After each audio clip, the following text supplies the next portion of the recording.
Welcome to the Revenue Rewired podcast, hosted by StringCan Interactive's visionary CEO, Jay Feitlinger, and no-nonsense COO, Sarah Shepard. We're here to accelerate your revenue and give your marketing purpose. All right. Hello, everybody. Welcome to this next episode of Revenue Rewired. Hello, Jay. Hello, Sarah. Where are you today? I am in Manchester yet again. You're such a fancy traveler. I know, right? I've gotten really good at international traveling. Actually, your little neck thing is my lifesaver. Muscle relaxer, neck brace, and eye mask, and I'm out. I'm good. I love it. Funny Well, I enough, miss you. on the plane, oh, I miss you guys. I sat next to a guy who recognized me from the gym that I've never met before. He sat next to me on the plane. First That's international trip ever. You're a weirdo. All right. I know. All right. Well, Jay misses me because I have lots of tribal knowledge, and that is the topic of today's podcast.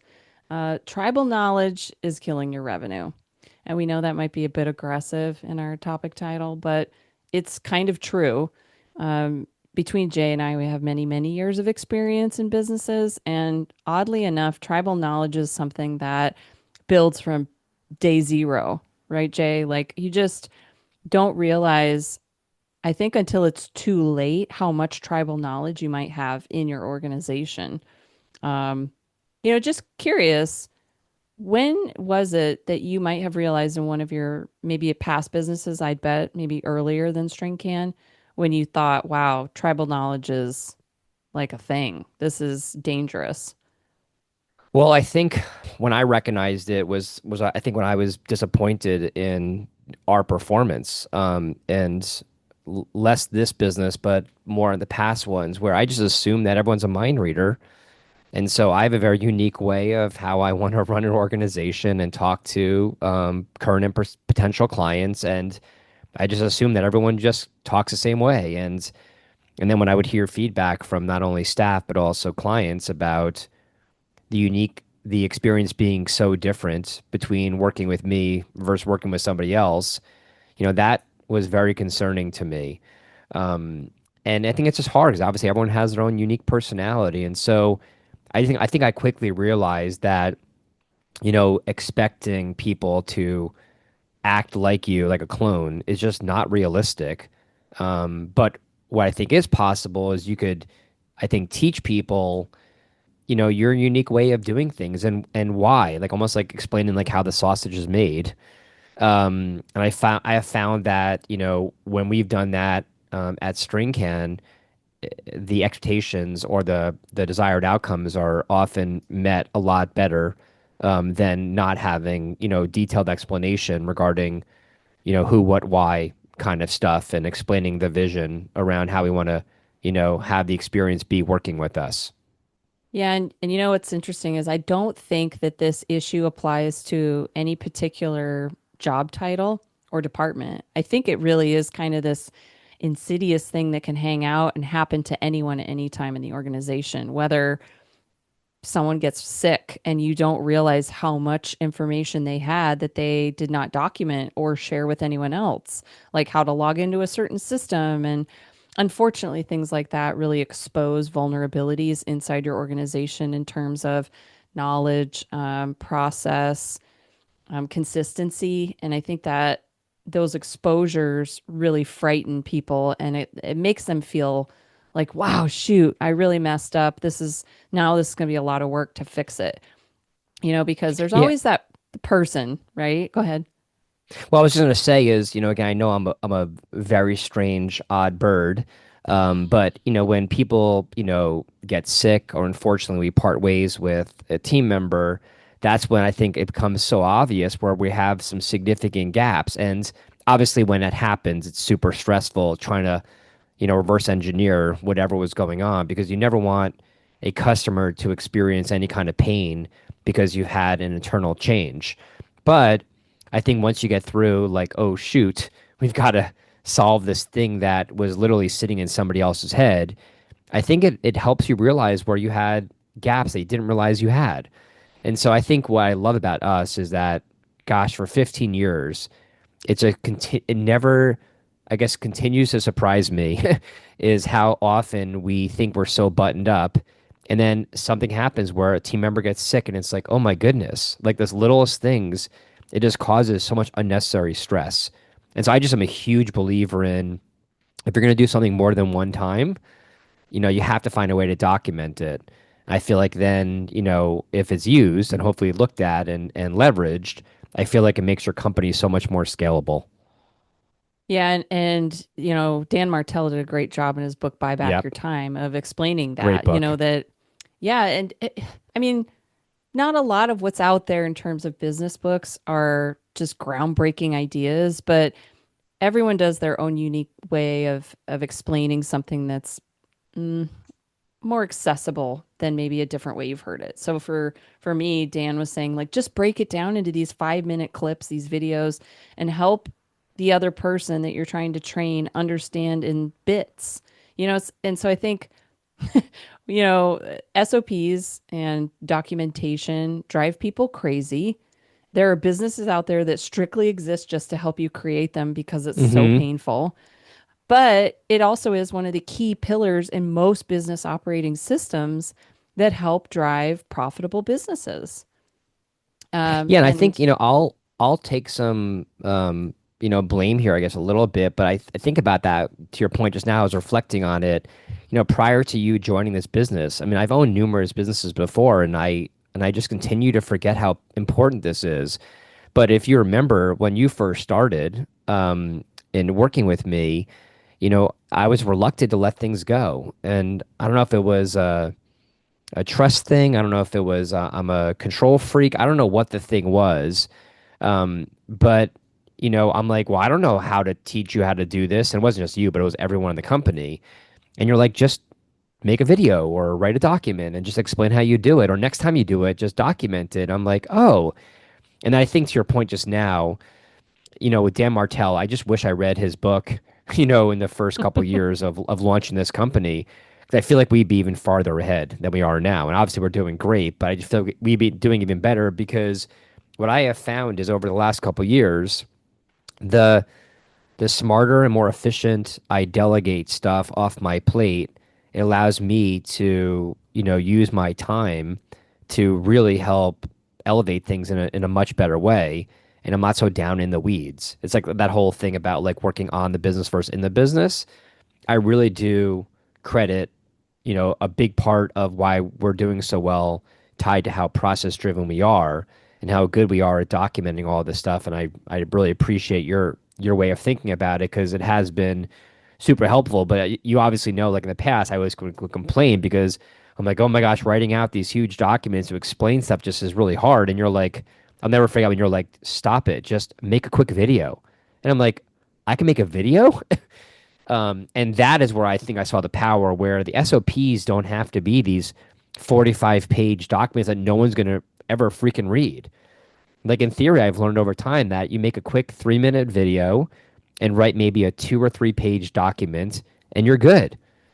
And I think then you don't have people being like, it's too long, didn't read, TLDR type of stuff. yeah, and what's really cool for our listeners is at the end we're going to share something that we made, which actually removes one of Jay's steps, even from that. And it's so much easier now with AI to create this. Um, but getting back to the whole struggle of, well, first of all, why is this like, why should I even care? I guarantee there's going to be maybe a few people that are going to listen to this and go, ugh, I know I need to do this, but this is so painful because they're in the middle of experiencing probably someone who's either the bottleneck or the band-aid. There's always someone who has all the answers to the questions. And typically it could be the business owner or even the operator. I actually found myself in that position. And it's really frustrating because you have created it, but you also feel like I don't know how to get out of being this way. And in a way, it's almost easier to, like, to your point, "Oh, I don't know how to tell her how to do this." It's almost easier to just keep, quote, doing it yourself than it is to show someone how to do it. And I did this the other day. I had a task that it's just been one that I've done for years. It's really doesn't belong in my world. It belongs with the account managers. And I thought, all right, this time I'm going to double the time it's going to take me because next time I know I don't need to do this task. I'm going to offload this and create a process for any account manager to be able to follow this because I like having redundancies. Um, and I think that's also part of this experience with creating whatever documentation you can is redundancies are a good thing in your company. It helps expose areas where you're not efficient either. Um, so I don't know about you, but if you've ever done maybe like a video SOP and you're like, well, that seemed really silly. Why did I do it that way? You almost get out of the whole muscle memory experience of doing the thing and you think about it from how am I going to explain this to someone else in a way that they can easily understand? So like doing the process of creating the SOP in and of itself is almost uh, the first value add in creating the whole document playbook. Yeah, I love that. It's funny to your point, and I recognize this probably maybe prior to this business, but having to teach something, it does force you to have to think about it so differently than when you're just doing it like muscle memory. And I love that because there's been numerous times when you asked me to build like, hey, just do a quick video to explain how you came up with that. 'Cause I think our whole team could find value in hearing about that. It's just so interesting. And I'm like, okay. I start making the video. I'm like, wait, that step was stupid. Like, and so then I'm like in real time, like improving the process because now I'm thinking through how can someone else understand how I'm thinking about how to get to the desired outcome. I just find it to be so valuable. And especially when I see team members like doing something, I could just see that they definitely watched the video or read the SOP. And, it's so neat where it's almost like when you go to Starbucks around the world, obviously in some places like, Japan, the experience is a little different, but it is overall pretty consistent. And I love the idea of like these SOPs, even though they're so not sexy, they make your company so much more efficient and you're able to really do a lot more exciting things because you're making the whole process a lot more consistent across all various different team members regardless of really their skill set. So I just find it to be such a huge valuable thing. It was a huge eye opener for me, working with you in the last 10 years, on building all of this out and then, and making sure that we're going back and refining it. Because as you remember, the first year we spent I don't know how many months building all those playbooks and SOPs out. And then a year later, we're like, well, no one's even looked at these things. And that I know part kills us a little bit, but I think it became down to it. We just made them too lengthy. They just were too hard to understand. And so if you can make it more like digestible, smaller pieces, it makes it a lot easier to understand. Yeah, I think it's not probably a fine line. It's actually probably a pretty thick line. The difference between a process, which is sort of a checklist type of experience, and then there's what we did, which was literally everything there possibly could be explaining the why and what are you doing and best practices. And a lot of it was common sense. It also was our first time doing it. And so we just over engineered it, which is sort of what we do. But, hope is not a process. I hope someone knows how to do this. I hope they can figure it out. I Hmm. hope they're doing it the right way. And to our listeners, we're talking about this because it's probably an unsung hero of revenue. If it's not easily repeatable, it's eating your revenue. It's costing you money to repeat work, for example. It's costing you money to be inefficient. Um, we all know that turnover and new hires, it takes a long time to bring someone up to speed. And it takes even longer when you don't have any documentation. They're just left floundering and trying to figure it out. It's also not a good experience for that new hire. Um, how many roles have you started where you were like, all right, here's a computer, if you're lucky, it's logged in for you, Maybe a and desk. maybe a desk. I know I've had conversations with people where they just showed up and no one knew it was their first day. It was just Oh like, gosh. and I'm like, how did you continue working there? But that's part of the deal, right? Is funny enough, and maybe this is me being an operator and I see a lot of connections, but it's similar to when you and I talked about brand. This is an experience that translates into every single touch point of every customer, prospect or otherwise, and every single employee, where you, by creating repeatable processes that are easy to follow, you have a consistency in the experience of the customer. And how annoying is it when you, like to your point about Starbucks, a lot of people like Starbucks because they know what they're going to get. There's a consistency to places like that. It takes a little bit out of the whole decision fatigue that all of us experience all day, every day. And it really helps streamline things a lot faster when it comes to repeating processes, because then they can spend time doing other things. Like you're a business owner and you can spend other time ideating, visioning, whatever the bigger things are versus being down in the business. Um, and I just think it's like an unsung hero of revenue. Yeah, I mean, to your point, I love it. Actually, as you were talking just now, reflected on this story. You might remember this one, but about 6 years ago, we were hired by a client to help them with some sales process procedures. In this situation, the owner, the main salesperson, was actually his son. And so it was very awkward because he wasn't performing. And this was like, I don't know, their seventh different salesperson they've had in a couple years. And so what happened in that situation was they kept hiring a salesperson. Within 6 months, they would fire them because they weren't performing. And then finally, the son stepped up. He's like, "Well, we can't seem to find anyone that can sell our stuff, so I'll just do it." And he didn't do a good job. And so the owner actually met with me, the father, and he wanted advice. And the advice first was, "Do how do I fire my son?" Which obviously was a very uncomfortable conversation for me. But then when I reflected on it and I started talking with him and being a little more radical, radical candor with him a bit, what I recognized is that the problem wasn't the people or even his son, in theory. The problem was they had no processes in place. And so they had one person that before the son became the sales director, that they loved from a culture point of view, but he wasn't performing, so they moved him out of sales into customer service. And so I actually met with him. He was a pretty confident guy. And I think for him, he was just so afraid to do sales because he had no proper mentorship. All he had was someone just saying, here's our spec sheet. Just call people. They're going to want to buy what we have to offer. It'll be easy. And it's super scary to have to pick up a phone or even to cold email someone.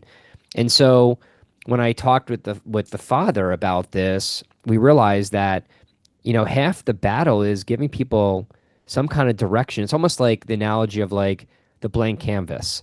Like you can give someone a blank canvas and say, paint me, the Mona Lisa. But if you gave them like, a paint by numbers, the outcome probably would be a lot better. And so what I kind of talked with him about was I think the issue is less about the people and more about that you have nothing for them to work off of and they just don't understand what to say. And yes, they could go and shadow someone, but you have no one good at doing sales at the current company. And so we spend time on documenting their process. We actually, in that scenario, created videos, not like text-based documents. And then basically that guy that they moved out of sales that went into customer service, he then became the guinea pig. And so we had him watching the videos and critiquing it. A couple of the videos need to be completely redone because it didn't make any sense to him.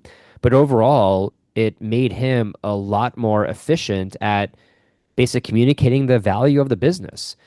And my understanding is within like 7 or 8 months after that, they actually moved him back into sales. And I just thought it was a really cool thing. And so I guess for me, it's like, I know for me, it's like I learned a lot by hearing and listening, less about reading. And so I think, depending upon the people's personalities, building out the story around all of this and explaining things in a very visual way, I think can give people a lot more confidence to be like, oh, I get it. Now I can do that. And that's where I think there's such huge potential in revenue. Even like for our agency, we've had numerous people in sales, and we've had people say, how valuable it was not only shadowing with me, but listening to, my past meetings. Like luckily again, I'm not happy we had COVID, but since COVID, we record every one of our calls. And so a lot of our SOP is just linked to here are 5 examples of videos of Jay and or one of the customer service team members talking with the clients.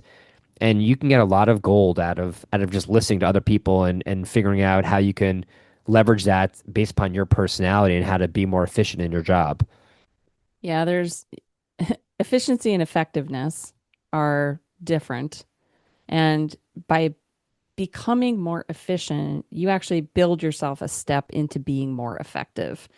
And it's I think also honoring other people's time too, because by not having processes, you basically are saying your time isn't as valuable and you're just going to figure it out. Which I know is not, it's not the outright intention. It's not what someone's, saying that you're not valuable, but yes, it is a little bit of effort. And what we're going to share is a tip to make it so effortless. There really shouldn't be an excuse to not have some sort of documented processes, at least for yourself. Like if you're a business owner or a leader and you're listening to this, and there's probably a handful of things on your plate that you could totally offload to someone else, then do it. This is a great way to practice. And I can't tell you, I know you have so many people who struggle to delegate. This is probably the easiest baby step into Hmm. teaching yourself how to delegate. So I don't see a part of a business that cannot benefit from this um, process at all. Like, I mean, I if you think know about it, even SOPs are so dry and ugly, but they're so necessary. they are. I mean, even think about it, like even with me, I mean, I think it was maybe 3 years ago or so when we had, Wella in place. And if you remember, like even like about 4 or 5 years ago, there were so many things that I was doing that I'm like, "Ugh, I don't know who to delegate this stuff to, and I'll just keep doing it." And obviously my time is really valuable. Like it's a lot more efficient for me to be meeting with people than me figuring out how to connect and integrate tools. And so I'll never forget that where you like basically forced me to get an assistant to help me with some marketing sales stuff. The first person was a mess. I think you fired them within a few weeks. The second person was not as bad, but pretty bad also. And then I'm like, forget it. I don't want to hire someone. And you're like, okay, well, we're not practicing what we preach. Like, Jay, can you walk me through what you did to onboard them? And I'm like, oh, crap. I hate you. And so I spent the weekend before you hired the third person and following your process on building out the SOPs and making videos. And I really thought through like how can I build a second brain for myself? And I gotta say, it was the most therapeutic weekend I had in a long time because I just started out by myself over some wine, whiteboarding out that evening, I think on Friday night, all the things that I do that I'm like, oh, wait, I could delegate this stuff. I ended up with, I don't know, 30 or 40 things, a lot more than I expected. And then I woke up on Saturday and started just building out quick little 2 to 3 minute videos explaining each one. And I had a really good framework I did. And 3 years later, I know that Wella, is a huge part of our business now. And I do credit that her onboarding process went so well. And I wonder if those first 2 people that didn't work out, I wonder if the problem was me. Like, I wonder if I took that step, I practiced what I preached, and I built out the SOPs with the first person. I wonder if that first person would still be part of our team. And so I find this process to be so freaking valuable because personally, it's benefited my life and our business in so many different ways that I talk about this a ton now, which again is not a very common thing for a visionary type person like me to be talking with business leaders. And so, I spent the last week with a good friend of mine, at his lake house, and we spent a lot of time talking about this kind of stuff. And he does a lot of this for his business too. And we just found that this unsexy thing does make your business a lot more sexy because it just frees up so much opportunity. Yeah, and from a revenue perspective, isn't it a little scary to think that I could have lost employees because they weren't onboarded with the right process, Yep. and turnover. It's like, oh, that hurts, So here's what we're going to do for everybody is share and this actually is a real process that we built. So the whole AI SOP uh, page that we built and process was because I asked Jay to make me a quick Loom video for something in the last couple weeks. I think it was in HubSpot potentially. And I took that, copied the transcript from Loom, which is a free tool if you film a video under 5 minutes. So you have a zero cost right here. You've spent 5 minutes of your time. I took the transcript and uploaded it into ChatGPT with a prompt about creating a checklist and making sure that this was a repeatable, reviewable SOP that wasn't convoluted. It had appropriate steps, and then give me a review period to make sure that it doesn't go out of date.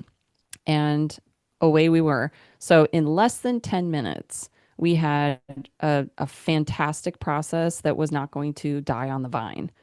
And, we're happy to share in the show notes the link to the landing page with the little video and the prompt.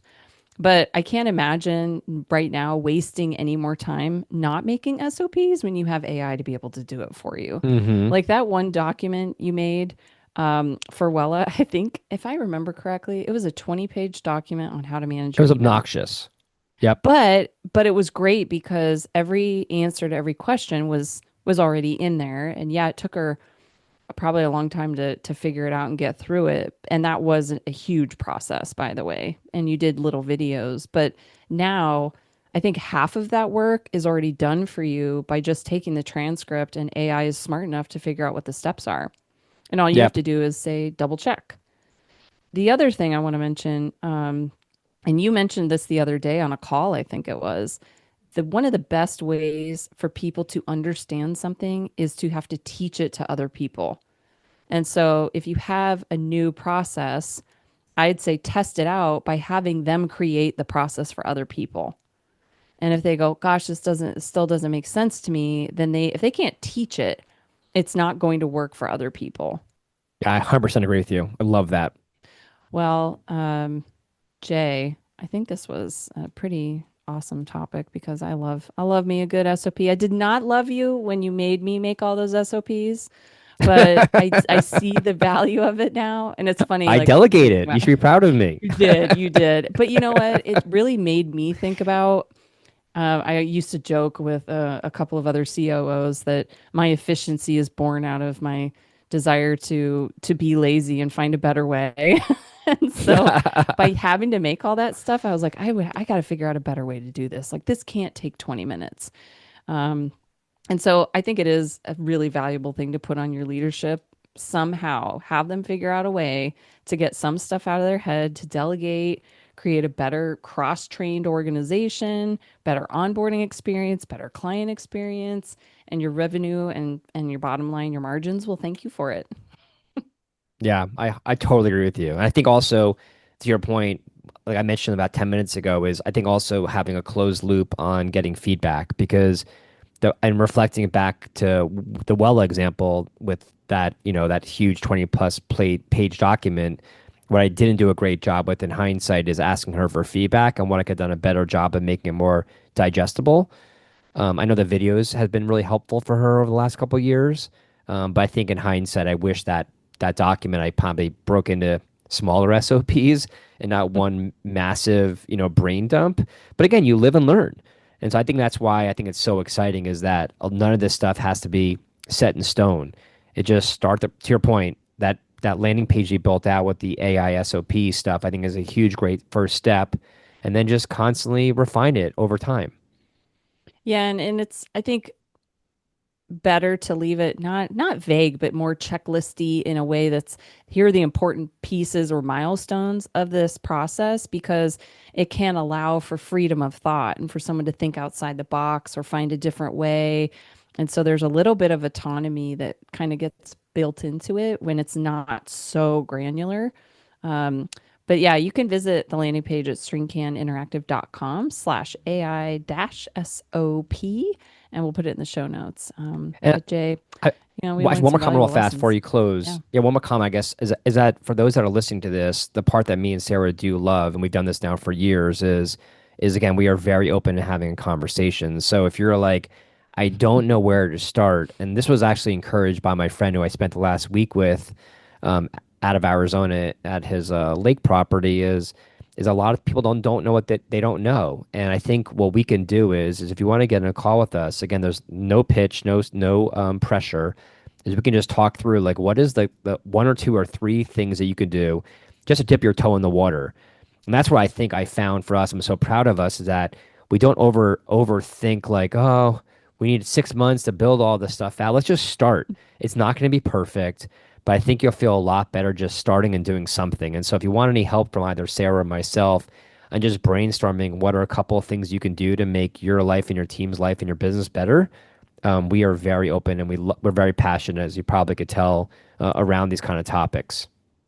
Yeah, we we love it, and so we love sharing, and frankly, it makes a more fun community because we don't know everything about everything, and people come up with some really great ideas, especially when you get AI involved. It's a really easy way to get your organization to buy off on implementing AI is by creating processes that everyone can follow. It's not, proprietary knowledge. There's nothing private or personal about it, or at least don't try to build that stuff initially. Just build the stuff that's taking up a lot of time and eating up a lot of your profitability. Yeah. Love it. Great show. Awesome. Well, thanks everybody for listening, and we hope to see you again next week. Have a great day, Jay. Bye, everyone. Thanks, Sarah.